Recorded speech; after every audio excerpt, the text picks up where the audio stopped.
Emily had been having an affair with another man for the past 6 months. She admitted something even more devastating. She was pregnant with his child. I couldn't even process her words. She had gotten pregnant by him, not by me. She said I wasn't satisfying her in bed. I always believed that the key to a successful marriage was mutual respect, communication, and a foundation of trust. My name is Mark, and that's how I built my life. By staying true to my values, I achieved success in both my personal and professional life. Or so I thought. I had always been driven.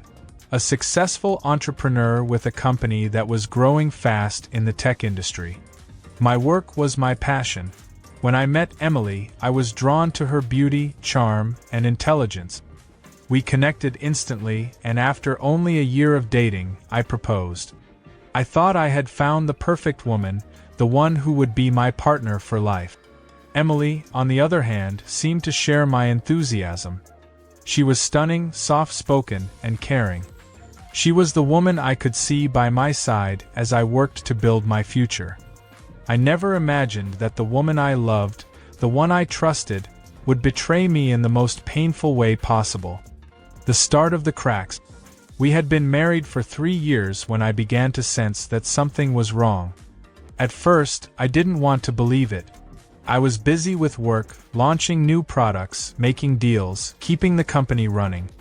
Emily had been a stay-at-home wife since we got married.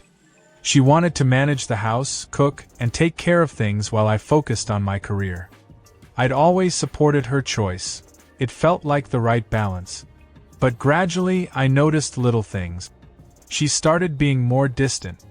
Our conversations became shallow, brief, and far less meaningful. The physical affection we once shared, even in small gestures, had faded. I told myself I was overthinking it. Maybe it was stress. Maybe the demands of my business were taking a toll. But deep down, I couldn't shake the feeling that something wasn't right. It was one late evening when I came home to find her in the living room, her phone face down on the couch. I had gotten used to her being on her phone while watching TV, but that evening, there was something about her behavior that felt off. I decided not to press it, but curiosity got the best of me. As I went to the kitchen to grab a drink, I noticed that her phone buzzed on the couch. Without thinking, I glanced at the screen. The message preview popped up, and I saw the name of a man I didn't recognize. Something inside me snapped. I immediately felt a knot form in my stomach. I wasn't sure what I was about to uncover, but I knew it was something that would change everything. I told myself to wait, to calm down, but I couldn't. I picked up the phone and unlocked it with the fingerprint that she never thought to change. The messages on the screen were intimate, far more intimate than anything I had ever seen between us. The conversation between Emily and this man was flirtatious, full of promises and references to secret meetings. My blood ran cold. I confronted her that night. Her reaction was one of shock, then denial. She insisted that I was overreacting. But when I pressed her harder, the truth came out in a flood of words that shattered me completely. Emily had been having an affair with another man for the past 6 months. She had been seeing him behind my back, lying to me every day, hiding the truth in plain sight.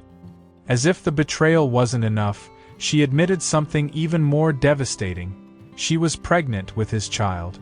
I couldn't even process her words. She had gotten pregnant by him, not by me. My mind went blank. But then came the part that cut deeper than any words could express, Emily's reasoning. She said I wasn't satisfying her in bed. She said she didn't feel loved or desired by me. And when she compared me to him, the way he touched her, the way he made her feel, it was clear that I had failed her in every way that mattered. She told me she didn't want the child I had wanted so badly, and that was why she had sought someone else. I was left standing there, utterly crushed, as she continued to blame me for her betrayal. I want a divorce, she said coldly.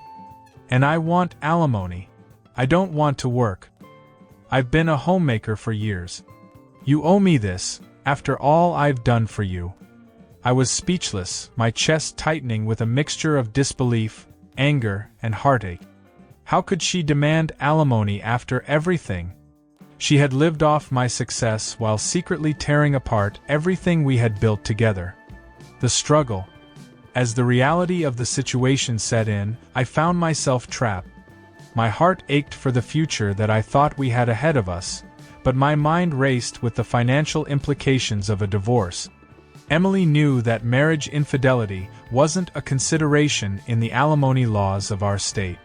She had calculated her move carefully, knowing she could take advantage of the system. If I wasn't careful, she would drain me, taking a significant portion of the money I had worked so hard to earn. I knew I couldn't let that happen. I immediately hired a lawyer, someone I trusted to help me navigate the difficult path ahead. Emily and I began the process of separating our lives, but the tension was unbearable. The more I learned about her actions, the more furious I became. I had built this business from the ground up, and I wasn't about to let her take it all because of her selfishness. My lawyer and I devised a strategy. I couldn't be open about all my assets, as I feared that Emily would have access to them if I wasn't careful. I had several hidden properties, real estate investments that she had no knowledge of. These assets were out of her reach, and they would be crucial in ensuring that I wouldn't have to pay her the exorbitant alimony she demanded. The thought of her draining my bank account, all while she was pregnant with someone else's child, was infuriating. After several tense months of back and forth, the divorce papers were signed. In the end, I was able to negotiate a significantly lower monthly alimony payment, $3,000 a month, much less than she had hoped for. She was furious, but I didn't care. I was done with her. The money was a small price to pay to rid myself of her presence in my life. The exposure. As difficult as the divorce had been, I knew I couldn't just let Emily walk away without facing some kind of consequence. I had spent years building my reputation in the community, and the thought of her walking away unscathed, continuing to deceive people, was something I couldn't stomach. Emily was a member of our local church, a place where her family held a position of power. Her parents were managing members, and the congregation respected them. That was a powerful influence, and I knew that if I exposed her actions, it would be devastating for her. I gathered all the evidence I could, photos of her with her lover, text messages, emails. I even managed to track down a few people who had witnessed her interactions with him. It wasn't just about revenge. It was about justice, about making sure she couldn't manipulate or control anyone else the way she had controlled me. I reached out to the church leadership. I met with them in private, sharing the full extent of Emily's betrayal. I had no doubt that the truth would come as a shock to the congregation, especially to her parents. But I didn't care anymore. I needed the truth to come out. The church's response was swift. Emily and her parents were expelled from the community. The same people who had once adored her turned their back. It was a public shaming, and though I wasn't proud of it, I couldn't deny that a small part of me felt vindicated. She had destroyed my life, and now she was facing the consequences of her own actions. But the fallout didn't end there. Her baby's father, the man she had cheated on me with, left her.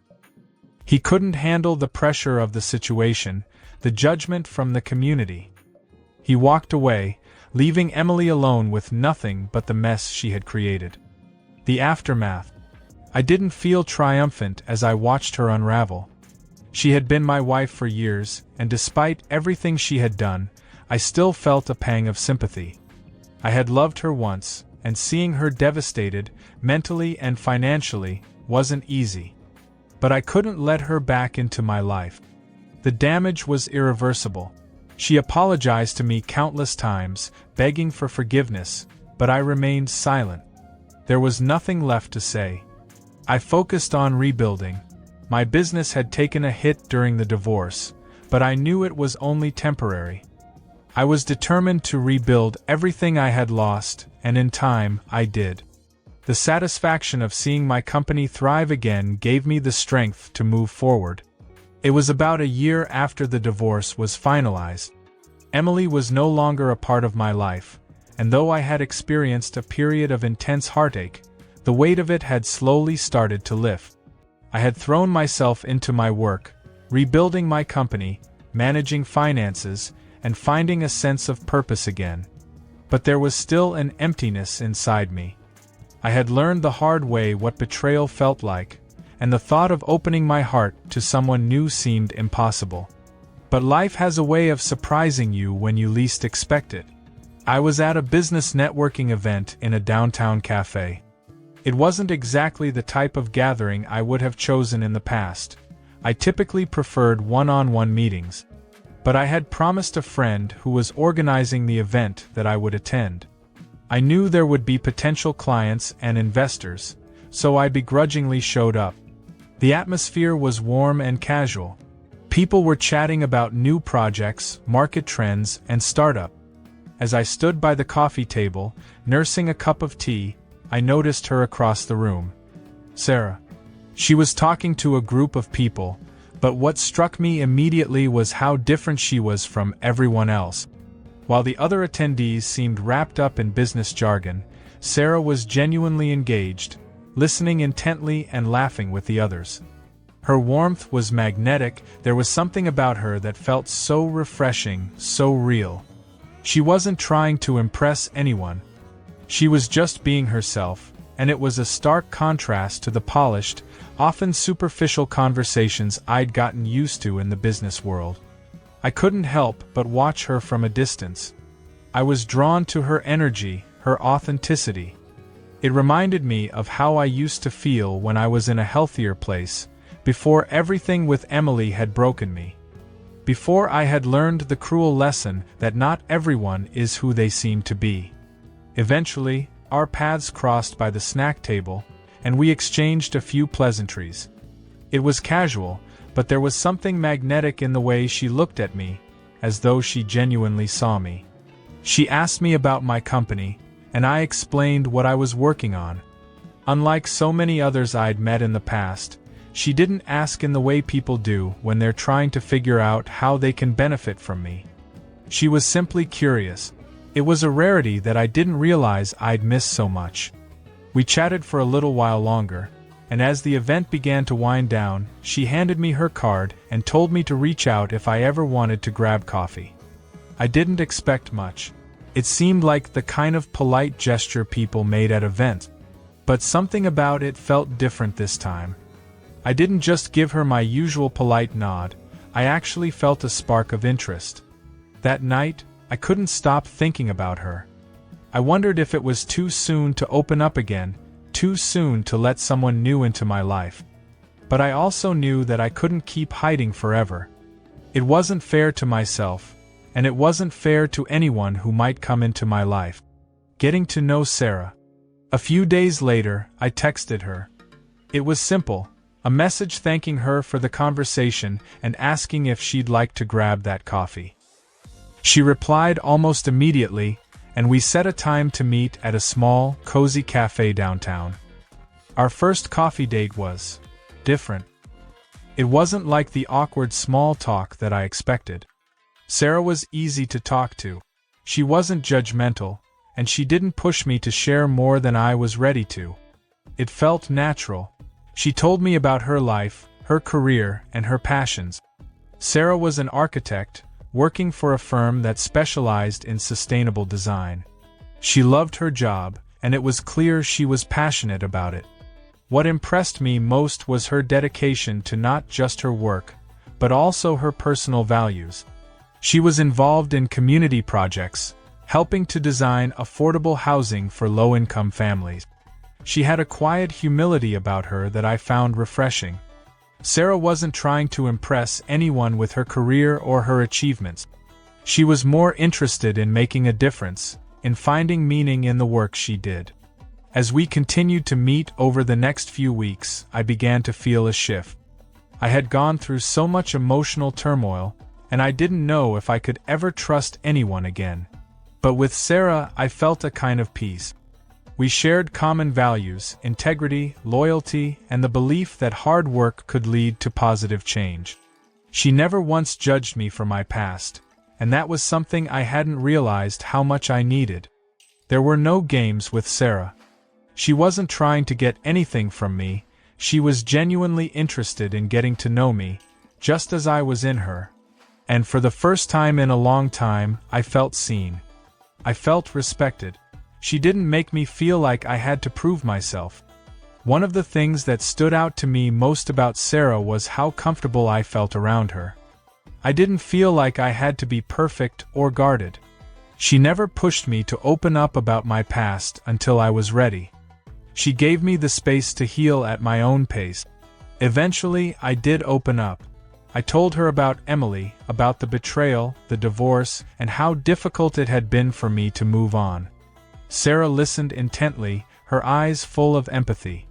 She didn't say much, but her presence was a comfort. And when I was done, she simply said, "You're not defined by what happened to you, Mark. You're defined by how you move forward." Her words stuck with me.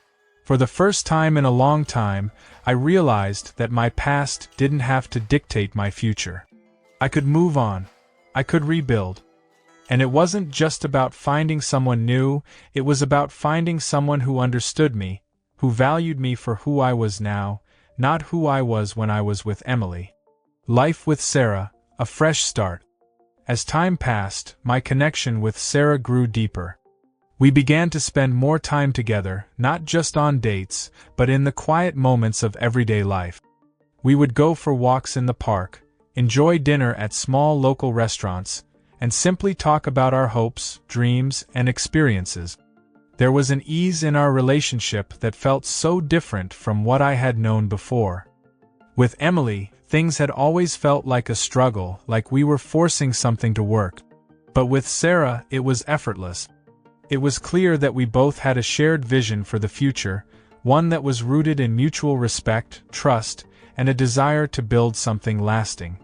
Sarah was supportive of my business, but she never pressured me. She was happy for me when I had success, and she offered a steady hand when things were difficult. She had a quiet strength about her that I found grounding. She was always there when I needed her, whether it was to celebrate small victories or simply to listen when I was feeling stressed.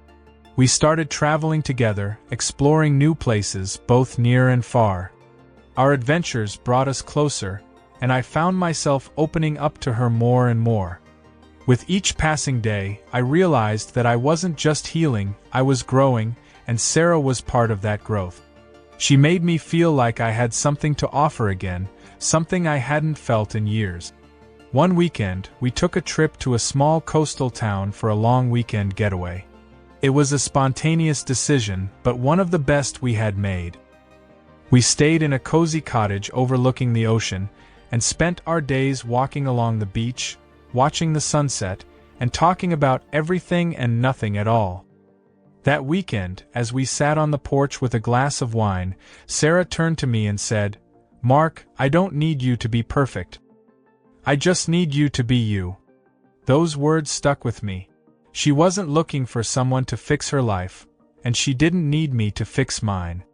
We were both content being ourselves, learning from each other, and creating a life that felt genuine. Eventually, I realized I was falling in love with Sarah. It wasn't the intense, rushed feelings I had felt with Emily, it was something steadier, more grounded, more real. I admired Sarah deeply, not just for her career and her kindness, but for the way she carried herself with such confidence and grace. She had her own passions, her own dreams, and yet she made room for me in her life without ever overshadowing me. One night, after a quiet dinner at home, I took a deep breath and looked into her eyes. "Sarah," I began, "I know we've only been together for a short time, but I feel like I've known you forever. I want to spend the rest of my life with you. Will you marry me?" Tears filled her eyes and she smiled, nodding. "Yes, Mark. Yes." It felt right. It felt like the beginning of a new chapter, one that was built on trust, love, and the hope of a future that we would create together. Looking forward, our lives together have been everything I never thought I needed. Sarah and I continue to grow together, building a future based on understanding and respect. We've been through the ups and downs, supporting each other through everything life throws our way. The joy of finding someone who genuinely understands me, who sees me for who I am, has been nothing short of transformative. In many ways, meeting Sarah was the final piece of healing for me. She has shown me that love can be patient, kind, and selfless. And in return, I am more present, more grounded, and more capable of loving than I ever thought possible. Our future is bright, and I'm looking forward to every day we have together. As for Emily, she remains in the same place she put me, alone, facing the consequences of her choices. I don't wish her ill, but I've moved on. I have everything I need now: peace, love, and a future full of promise. Thanks for watching. If you enjoyed the video, don't forget to hit that like button and share it with your friends. And if you'd love to see more content like this, make sure to subscribe to the channel and press the bell icon so you never miss a new upload. See you in the next video.